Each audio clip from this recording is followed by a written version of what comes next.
Hello everyone. आज हम लोग पढ़ने वाले हैं क्लास 10th की हिंदी की बुक से चैप्टर नेताजी का चश्मा का प्रश्न उत्तर। तो चलिए प्रश्न उत्तर को स्टार्ट करते हैं। तो यहाँ पर सबसे पहला जो प्रश्न है वो है, सेनानी ना होते हुए भी यानी सोल्जर ना होते हुए भी चश्मे वाले को लोग कैप्टन क्यों कहते थे? तो इसका आंसर है, सेनानी ना होते हुए भी लोग चश्मे वाले को कैप्टन इसलिए कहते थे क्योंकि कैप्टन चश्मे वाले में नेताजी के प्रति अगाध लगाव था। वो बहुत ज़्यादा लगाव था उनका चश्मे वाले को नेताजी से, एवं श्रद्धा भाव था, यानी वो बहुत रिस्पेक्ट करते थे नेताजी का। वो शहीदों एवं देशभक्तों के अलावा अपने देश से उसी तरह लगाव रखता था जैसा कि फौजी व्यक्ति रखते हैं। तो यहाँ क्या कहा जा रहा है कि जो चश्मे वाले थे वो शहीदों और देशभक्त जो होते हैं उनके अलावा अपने देश से उसी तरह से वो अपना लगाव रखते थे जैसा कि एक फ़ौजी अपने देश के प्रति लगाव रखता है, जैसा कि फौजी व्यक्ति रखते हैं। उसमें देश प्रेम एवं देशभक्ति का भाव कूट कूट कर भरा था। किसमें देश प्रेम और देशभक्ति का भाव कूट कूट कर भरा था? तो चश्मे वाले। ओके, नेक्स्ट प्रश्न है, हालदार साहब ने ड्राइवर को पहले चौराहे पर गाड़ी रोकने के लिए मना किया था। हालदार साहब ने पहले ड्राइवर को कहा था कि वो चौराहे पर गाड़ी ना रोके, लेकिन बाद में तुरंत रोकने को कहा। अब यहाँ पर 3 क्वेश्चंस दिए गए हैं, एक एक करके उन सारे क्वेश्चंस के आंसर देखेंगे। पहला है, हालदार साहब पहले मायूस क्यों हो गए थे? दूसरा क्वेश्चन है, मूर्ति पर सरकंडे का चश्मा क्या उम्मीद जगाता है? तीसरा है, हालदार साहब इतनी सी बात पर भावुक क्यों हो उठे? इमोशनल जो फीलिंग्स होती है इस तरह से हालदार साहब क्यों हो उठे, इमोशन क्यों उनके अंदर जागा?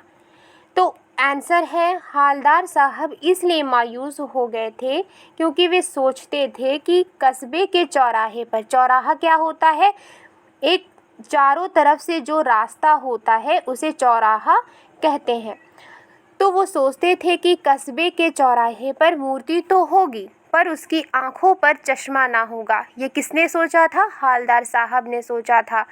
अब तो कैप्टन जिंदा है नहीं, यानी जो नेताजी को चश्मा पहनाया करते थे वो तो अब नहीं है, जो मूर्ति पर चश्मा लगाए।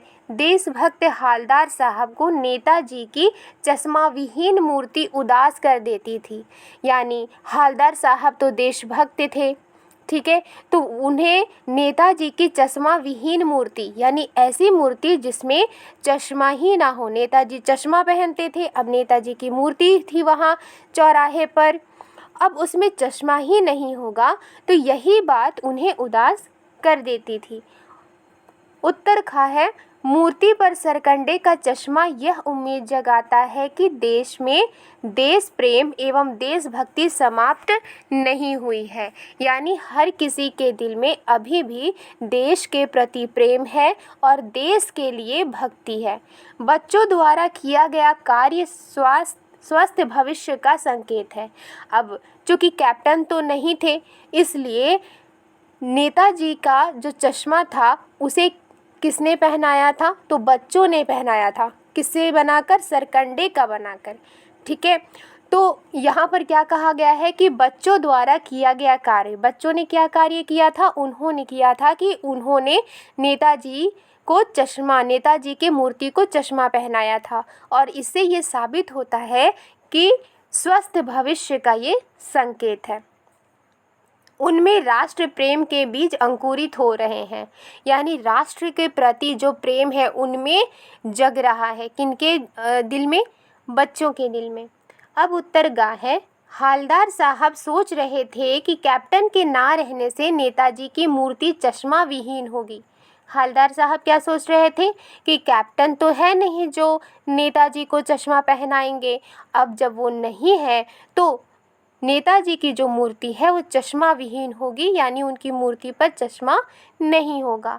परंतु जब ये देखा कि मूर्ति की आंखों पर सरकंडे का चश्मा लगा हुआ है तो उनकी निराशा आशा में बदल गई, यानी जो उदास हो गए थे वो फिर बाद में उन्हें एक उम्मीद जग गई। आशा में बदल गई। उन्होंने समझ लिया कि युवा पीढ़ी में देश प्रेम और देशभक्ति की भावना है, जो देश के लिए शुभ संकेत है। यह बात सोचकर वे भावुक हो गए। प्रश्न 3, आशय स्पष्ट कीजिए। यहाँ लिखा है, बार बार सोचते क्या होगा उस कौम का जो अपने देश की खातिर घर गृहस्थी, जवानी, जिंदगी सब कुछ छोड़ देने वालों पर हंसती है और अपने लिए बिकने के मौके ढूंढती है। इसका आशय स्पष्ट करना है। तो इसका उत्तर है उक्त पंक्ति, यानी जो ये लाइन दी गई है उसका आशय यानी उसका मीनिंग ये है कि बहुत से लोगों ने देश के लिए अपना सब कुछ बलिदान कर दिया, सब कुछ न्योछावर कर दिया। हमारे जो फ्रीडम फाइटर्स थे उन्होंने अपना सब कुछ बलिदान कर दिया। कुछ लोग उनके बलिदान की प्रशंसा ना करके यानी उनके बलिदान की तारीफ ना करके ऐसे देशभक्तों का उपहास उड़ाते हैं, यानी उनका मजाक उड़ाते हैं। लोगों में देशभक्ति की ऐसी घटती भावना निश्चित रूप से निंदनीय है। ऐसे लोग इस हद तक स्वार्थी होते हैं कि उनके लिए अपनी स्वार्थ ही सर्वोपरि होता है, यानी अपना वो खुद जो चाहते हैं वही उनके लिए सब कुछ होता है। वे अपने स्वार्थ की सिद्धि के लिए यानी अपने स्वार्थ की प्राप्ति के लिए देशद्रोह करने तक को तैयार रहते हैं। प्रश्न 4, पान वाले का एक रेखा चित्र प्रस्तुत कीजिए, यानी पान वाला कैसा था। इसका आंसर है, पान वाला अपनी पान की दुकान पर बैठा ग्राहकों को पान देने के अलावा उनसे कुछ न कुछ बातें करता रहता है। यानी पान वाले के दुकान में कोई भी अगर पान लेने आते थे तो वो उनसे कुछ न कुछ बातें करते रहते थे। वह स्वभाव से खुशमिजाज, काला, मोटा व्यक्ति है। उसकी तोंद निकली हुई है। वह पान खाता रहता है जिससे उसकी बत्तीसी यानी दांत लाल काली हो रही है। वह जब हंसता है तो उसकी तोंद थिरकने लगती है। वह वाक्पटु है जो व्यंग्यात्मक बातें कहने से भी नहीं चूकता है। प्रश्न 5, वो लंगड़ा क्या जाएगा फौज में, पागल है पागल। कैप्टन के प्रति पान वाले की इस टिप्पणी पर अपनी प्रतिक्रिया लिखिए। यहाँ पर पान वाले ने कैप्टन के बारे में क्या कहा था कि वो लंगड़ा क्या जाएगा फौज में, यानी वो तो लंगड़ा है, वो फौज में कैसे जाएगा। पागल है पागल, यानी वो तो पागल है। तो जो ये पान वाले ने कैप्टन के बारे में कहा तो इस पर प्रतिक्रिया लिखना है। तो इसका आंसर है, वह लंगड़ा क्या जाएगा फौज में, पागल है पागल। पान वाला कैप्टन चश्मे वाले के बारे में कुछ ऐसी ही सोच रखता है। वास्तव में कैप्टन इस तरह की उपेक्षा का पात्र नहीं है, यानी जिस तरह से पान वाला कैप्टन के बारे में सोच रखता है, हकीकत में कैप्टन इस तरह का नहीं है। उसका इस तरह मजाक उड़ाना तनिक भी उचित नहीं है, यानी पान वाले का इस तरह मजाक उड़ाना किसी भी तरह से उचित नहीं है। वास्तव में कैप्टन उपहास का नहीं यानी मजाक का नहीं, सम्मान का पात्र है यानी इज्जत का पात्र है, जो अपने अति सीमित संसाधनों से नेताजी की मूर्ति पर चश्मा लगाकर देश प्रेम का प्रदर्शन करता है। अति सीमित मतलब कि वो चश्मा का काम करते थे तो उनके पास जितना भी संसाधन था, जो भी चीज़ थी, वो हमेशा नेताजी की मूर्ति पर चश्मा लगाया करते थे और लोगों में देशभक्ति की भावना उत्पन्न करने के अलावा प्रगाढ़ भी करता है। यानी कि जो कैप्टन है वो नेताजी की मूर्ति पर चश्मा लगाते हैं और इस तरह से लोगों में भी देशभक्ति की भावना उत्पन्न करते थे। ओके। प्रश्न 6, निम्नलिखित वाक्य पात्रों की कौन सी विशेषता की ओर संकेत करते हैं। पहला है, हालदार साहब हमेशा चौराहे पर रुकते और नेताजी को निहारते। ये जो वाक्य है वो जो कैरेक्टर है यानी जो पात्र है उनकी कौन सी विशेषता की ओर संकेत करते हैं। तो यहाँ पर 3 क्वेश्चन है, 3 वाक्य है। पहला है, हालदार साहब हमेशा चौराहे पर रुकते और नेताजी को निहारते। दूसरा है, पान वाला उदास हो गया, उसने पीछे मुड़कर मुंह का पान नीचे थूका और सिर झुकाकर अपनी धोती के सिरे से आंखें पोंछता हुआ बोला, साहब कैप्टन मर गया। तीसरा वाक्य है, कैप्टन बार बार मूर्ति पर चश्मा लगा देता था।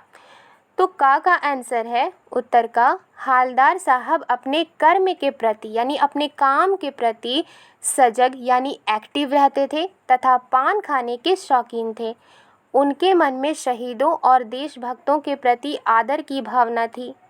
नेताजी की मूर्ति को रुक कर ध्यान से देखना तथा चश्मा विहीन मूर्ति यानी ऐसी मूर्ति जिसमें चश्मा ना हो को देखकर आहत होना इसका प्रत्यक्ष उदाहरण है।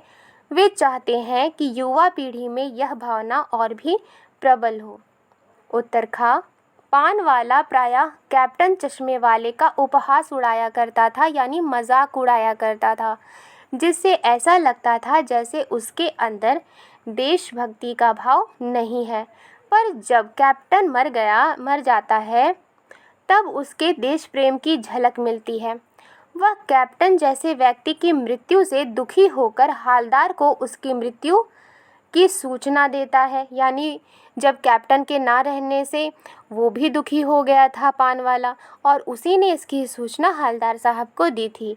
ऐसा करते हुए उसकी आंखें भर आती हैं। किसकी आंखें भर आती हैं? जब वो सूचना देते हैं कैप्टन के बारे में हालदार साहब को, तो ऐसा करते हुए उसकी आंखें भर आती हैं। उत्तर गा, कैप्टन भले ही शारीरिक रूप से फौजी व्यक्तित्व वाला ना रहा हो, यानी जो कैप्टन थे जो नेताजी का चश्मा नेताजी की मूर्ति पर चश्मा लगाया करते थे, वो शारीरिक रूप से यानी बॉडी से शारीरिक रूप से फौजी व्यक्तित्व वाला ना रहा हो, पर मानसिक रूप से वो फौजियों जैसी ही मनोभावना रखता था। जिस तरह से फौजियों के दिल होते हैं वैसे ही उनके तरह भी वो मनोभावना रखता था। उसके हृदय में देश प्रेम और देशभक्ति की भावना कूट कूट कर भरी थी। नेताजी की चश्मा विहीन मूर्ति देखकर वो आहत होता था, उसे भी तकलीफ होती थी, और उस कमी को पूरा करने के लिए अपने सीमित आय से भी यानी जो लिमिटेड जो उनकी इनकम थी उससे भी चश्मा लगा दिया करता था, ताकि नेताजी का व्यक्तित्व अधूरा ना दिखे, यानी ताकि नेताजी का पर्सनालिटी अधूरा ना दिखे। प्रश्न 7, जब तक हालदार साहब ने कैप्टन को साक्षात देखा नहीं था, यानी हकीकत में जब तक हालदार साहब ने कैप्टन को देखा नहीं था, तब तक उनके मानस पटल पर यानी उनकी सोच पर उसका कौन सा चित्र रहा होगा? अपनी कल्पना से लिखिए, यानी आप जिस तरह से सोचते हैं उस तरह से लिखना है। इसका आंसर है, जब तक हालदार साहब ने कैप्टन को साक्षात रूप में नहीं देखा था तब तक उनके मानस पटल पर कैप्टन का व्यक्तित्व एक फौजी व्यक्ति जैसा रहा होगा। यानी कि जब हालदार साहब जब तक कैप्टन को हकीकत में नहीं देखे थे तब तक उनके सोच पर कैप्टन का जो पर्सनालिटी है वो एक फौजी व्यक्ति जैसा रहा होगा, जो लंबे कद वाला, मजबूत कदकाठी वाला, हट्टा कट्टा दिखता होगा। उसका चेहरा रोबीला तथा घनी मूंछों वाला रहा होगा। वह अवश्य ही नेताजी की फौज का सिपाही रहा होगा। वह हर कोण से फौजियों जैसा दिखता होगा। किसके अनुसार? हालदार साहब के अनुसार। जब तक उन्होंने कैप्टन को नहीं देखा था तब तक वो कैप्टन के बारे में ऐसा सोचते होंगे। प्रश्न 8, कस्बों, शहरों, महानगरों के चौराहों पर किसी न किसी क्षेत्र के प्रसिद्ध व्यक्ति की मूर्ति लगाने का प्रचलन सा हो गया है। इसमें भी कुछ क्वेश्चंस हैं। पहला क्वेश्चन है, इस तरह के मूर्ति लगाने के क्या उद्देश्य हो सकते हैं? दूसरा क्वेश्चन है, आप अपने इलाके के चौराहे पर किस व्यक्ति की मूर्ति स्थापित करवाना चाहेंगे और क्यों? तीसरा क्वेश्चन है, उस मूर्ति के प्रति आपके एवं दूसरे लोगों के क्या उत्तरदायित्व होने चाहिए? तो उत्तर का है, समाज सेवा, देश सेवा या ऐसे ही अन्य क्षेत्रों में उत्कृष्ट कार्य करने वाले प्रसिद्ध व्यक्तियों की मूर्ति प्रायः कस्बों, चौराहों, महानगरों या शहरों में लगाई जाती हैं। ऐसी मूर्तियाँ लगाने का उद्देश्य यानी पर्पस सजावटी ना होकर उद्देश्यपूर्ण होता है, जिससे लोग ऐसे लोगों के कार्यों को जाने तथा उनसे प्रेरित हो, मोटिवेट हो, लोगों में अच्छे कार्य करने की रुचि उत्पन्न हो और वे उसके लिए प्रेरित हो। लोग ऐसे लोगों को भूले ना तथा उनकी चर्चा करते हुए युवा पीढ़ी को भी उनसे परिचित कराएं। उत्तर खा, मैं अपने इलाके के चौराहे पर चंद्रशेखर आज़ाद की प्रतिमा लगवाना चाहूँगा ताकि लोगों, विशेषकर युवा वर्ग को, यानी जो यंग है, उनको अपने देश के लिए कुछ कर गुजरने की प्रेरणा मिले। वे भी अपने देश के लिए कुछ करें, वे अपनी मातृभूमि पर आँच ना आने दें और अपने जीते जी देश को गुलाम होने से बचाने के लिए अपने प्राणों की बाजी लगाने से भी ना हिचकिचाएं। इसके अलावा युवाओं में देश प्रेम और देशभक्ति की भावना बलवती रहे, यानी युवाओं में भी, यंग में भी देश के लिए प्रेम हो और देश के लिए भक्ति की भावना हमेशा बनी रहे। उत्तर गाँव, चौराहे या कस्बे में लगी समाज सेवी या अन्य उत्कृष्ट कार्य करने वाले व्यक्ति की प्रतिमा के प्रति हमारा तथा अन्य लोगों का ये उत्तरदायित्व होना चाहिए कि, इसमें पॉइंट में आप लिख सकते हैं, हम उसकी साफ सफाई करवाएं। पॉइंट 2, साल में कम से कम एक बार वहाँ ऐसा आयोजन करें कि लोग वहाँ एकत्र हों और उस व्यक्ति के कार्यों की चर्चा की जाए। तीसरा पॉइंट है, उस व्यक्ति के कार्यों की वर्तमान में प्रासंगिकता बताते हुए उनसे प्रेरित होने के लिए लोगों से कहें, यानी कि जो पर्सनालिटी हो उनके बारे में बताएं और लोगों को भी मोटिवेट करें। पॉइंट 4, मूर्ति के प्रति सम्मान भाव बनाए रखें। आई होप आपको ये वीडियो पसंद आई है। वीडियो पसंद आई है तो लाइक एंड सब्सक्राइब करना मत भूलिएगा। मिलती हूँ नेक्स्ट वीडियो में। Thank you.